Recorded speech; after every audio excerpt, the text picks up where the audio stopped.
PTI की हुकूमत तकरीबन 2-3 अदवार से वहाँ पर है, लेकिन आपके ख्याल में कितना ज़रूरी है, क्योंकि वो बार बार जब पॉलिसीज़ तब्दील हो रही थी अफगानिस्तान से मुतालिक पाकिस्तान की, तो वो ये तनकीद करते रहे कि ये पॉलिसीज़ दुरुस्त नहीं है। गंडापुर साहब तो कई मरतबा वफ़द भी भेजना चाहते थे अफगानिस्तान।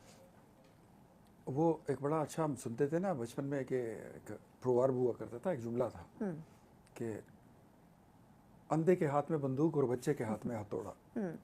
जो भी उसने बजा दिया उसने बजाया होगा। खैबर पख्तूनख्वा वो बदकिस्मत, पॉलिटिकली वो बदकिस्मत सूबा है कि जहाँ पर एक ऐसे बंदे को 2013 में चीफ मिनिस्टर बना दिया गया था कि मेरे ख्याल में वो उस वक्त मिनिस्टर बनने के शायद इससे ज़्यादा उसके लेवल नहीं था। फिर उसके बाद जब दूसरी हुकूमत बनी 2018 में, तो एक ऐसे बंदे को चीफ मिनिस्टर बना दिया गया था कि वो पहले उससे मेरे ख्याल में कोई नाज़म काउंसलर बना था। और उसके बाद अब अली अमीन साहब हैं, तो अब मैं क्या कहूँ, अली अमीन पे मैं क्या तबसरा करूँ।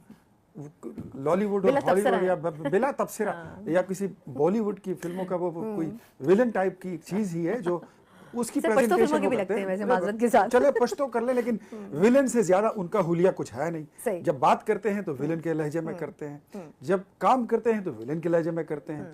करप्शन के ये हालात हैं कि अपनी उनकी कैबिनेट में 15 और 20-20 करोड़ रुपए में वजारतें बकी हैं। एक एक सूबे में जाली एक एक जिले में, मेरे अपने जिला नौशहरा में कोई 40 अरब रुपए की वो मिली भगत से जाली चेकों से पैसे बाहर निकाले गए और वो खा खू गए। 200 अरब रुपया, 200 अरब रुपए। नहीं, मगर कैसे कहाँ जा रहा है वो पैसा? वो व्हाइट मनी को ब्लैक कर रहे हैं, तो वो किधर छुपा रहे हैं पैसा? घर में टैंक में छुपा रहे हैं? 200 अरब रुपया सिर्फ फकत एक जिला। ये मैं नहीं कह रहा हूँ, this is not a blame game. Even जो अकाउंटेंट जनरल है वो इसकी तस्दीक कर रहा है। नेब ने उस पर प्रोब शुरू कर दिया। 200 अरब रुपया, ये बहुत बड़ी चीज है, बहुत बड़ी चीज है। 200 अरब रुपए की बात कर रहे हैं आप, मतलब हाँ, ये जाली चेकों से एक जिला कोहिस्तान से ये निकाले गए।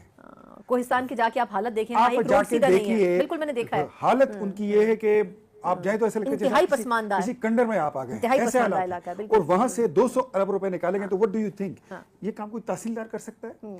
ये किसी असिस्टेंट कमिश्नर या डिप्टी कमिश्नर में इतनी जरूरत हो सकती है? नो, ये किसी क्लर्क की कारस्तानी नहीं है। Big hands, big guns, political people और तहरीक इंसाफ की हुकूमत के करते धरते। नहीं तो हुकूमत के जो नुमाइंदे हैं, जो पार्लियामेंटेरियंस हैं, वो इसके ऊपर आवाज नहीं उठाते? कोहिस्तान के लोग सोए में क्या? उनके पार्लियामेंटेरियंस क्या बोलने वाले नहीं है, या वो भी साथ में खा रहे हैं? मैं इसीलिए तो आपको पहले लफ्ज़ इस्तेमाल किया कि हमारा सूबा बड़ा बदकिस्मत है, बड़ा बदकिस्मत है। और वो बला जिससे वो पंजाब ने भी खुद को बेगम कर दिया, उन्होंने भी अपने से दूर फेंक दिया, सिंध वालों ने कबूल नहीं किया, बलूचिस्तान ने कबूल नहीं किया। हमारे सूबे में तीसरी बार उनकी हुकूमत है। और इस वक्त तरक्की के सफ़र में खैबर पख्तूनख्वा, पंजाब तो बहुत आगे है हमसे, हम सिंध बलूचिस्तान से हम तरक्की के सफ़र में पीछे नहीं है, बहुत पीछे रह गए। अच्छा, अब ये जो एहतजाज की बात हो रही है, आप खुद भी केपी से बिलोंग करते हैं, केपी अफेयर्स के आप खुद भी मुशीर हैं, ये कैसे मुमकिन है कि ये एहतजाजी तहरीक जो खान साहब कह रहे हैं शुरू करनी है? क्योंकि ऑब्वियसली इसमें जो मेन बोन होगी वो तो केपीसी होगी, तो वहाँ से बंदा कैसे निकलेगा? वो लोग तो ऑलरेडी काफ़ी मायूस हैं। बाकी सूबों में तो वैसे भी कभी स्ट्रेंथ इनकी नहीं निकली, पंजाब और सिंध में।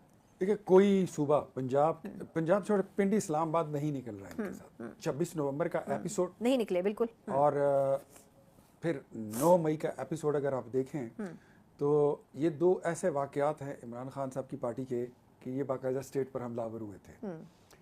अब वहाँ से अगर ये तहरीक शुरू करेंगे और ये बोलेंगे कि हमने इस्लामाबाद जाना है, तो सबको ये मालूम होना चाहिए कि इनके पास असला भी होगा, बंदूक भी होगी, पिस्तौल भी होगा, गोला बारूद भी होगा, और इसमें कत्ल मुकातले भी हो जाते हैं। तो सबसे पहले मुझे तो इतना दमखम मुझे लगता नहीं है।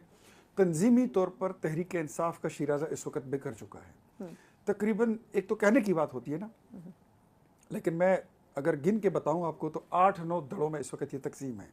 अली अमीन गंडापुर को कोई तस्लीम नहीं करता, और अली अमीन गंडापुर अपने अलावा किसी दूसरे धड़े को मानता नहीं है। उमर अयूब साहब ने अपनी दुकान खोल रखी है, अपना असद कैसर साहब ने अपनी दुकान खोल रखी है। पंजाब में वो 1-2 खवातीन हैं, उन्होंने अपने मामलात शुरू किए हुए हैं।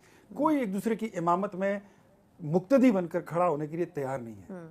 इसीलिए मैंने आज सुना भी कि मैं पढ़ रहा था कि इमरान खान ने खुद को अपनी पार्टी का पैटर्न इन चीफ करेगा। मैं कहा मां सर के कोई और तो रह नहीं गया कि वो आपको पैटर्न इन चीफ बना दे। नहीं, वो कह रहे हैं कि सब अपनी अपनी मर्जी करते हैं, तो मैं अपने कंट्रोल में जो डिसीजन रखूं। ऑब्वियसली उसकी भी कोई एक पॉलिटिकल थॉट होगी। तो मुझे नहीं लगता कि खैबर पख्तूनख्वा में अगर थोड़ा बहुत ये सरकारी वसाइल को इस्तेमाल करके अगर ये कुछ लोगों को इकट्ठा करके यहाँ लाए तो वो कर सकेंगे। लेकिन ऐसे हालात में सना क्या तहरीक चलेगी कि खैबर पख्तूनख्वा में पाकिस्तान पीपल्स पार्टी ने तहरीक शुरू कर दी और अली अमीन गंडापुर के दफ्तर के सामने जाके उन्होंने कहा कि करप्शन मुकाओ और सूबा बचाओ। मौलाना ने 29 जून को ऐलान कर रखा है, बटग्राम में उनका पहला मार्च है, बहुत बड़ा जलसा वो करने जा रहे हैं। उनका भी मोटो यही है कि करप्शन मुकाओ और सूबा बचाओ। मुस्लिम लीग नून में 3 जिलों में नौशहरा, सवाबी और चारसदा में इसी मौजू पर मैं जलसे कर आया हूं और अभी मैं पूरे सूबे का दौरा मैं करूंगा और वहां पे मोटिवेशन तो ये बन रही है। तो जिस सूबे में आपकी हुकूमत है वहां पर लोग दुहाइया दे रहे हैं कि करप्शन खत्म करें, खात्मा होना आप चाहिए। दूसरे के खिलाफ क्या तहरीक चलाएंगे? आई डोंट थिंक चलिए, लेकिन अब मेरा ख्याल ये है कि अपोजिशन पे छोड़ते हैं। बहुत